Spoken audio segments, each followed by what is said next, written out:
Nagtipon-tipon sa Hong Kong ang ilang bigating K-drama at Japanese stars at ang iba sa kanila aliw pa ang ginawang pagrampa. Kilalanin sila sa chika ni Aubrey Carampel.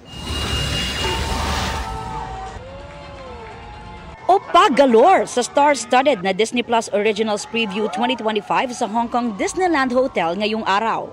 Gracing the event ang mga bida ng mga series, kabilang ang South Korean actor na si Hyun Bin. Kasama rin niya sina Jung Woo Song at Woo Do-won.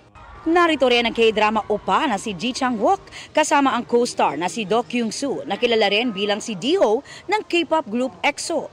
Aliw naman ang entrance ni Korean drama actor Lee Dong-wook kasama si Kim Hye-jun. Spotted din sina Park Bo-young, Kim Song-chol at Lee Eun-wook. At ang top Korean stars na sina Shin Min-ah, Joo Ji-hoon at Lee Se-young. Dumalo rin sa event ang members ng J-pop group na Travis Japan na sina Genta Matsuda at Kaito Nakamura.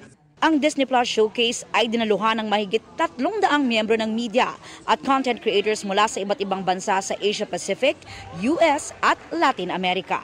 Aubrey Carampel, updated sa Showbiz Happenings.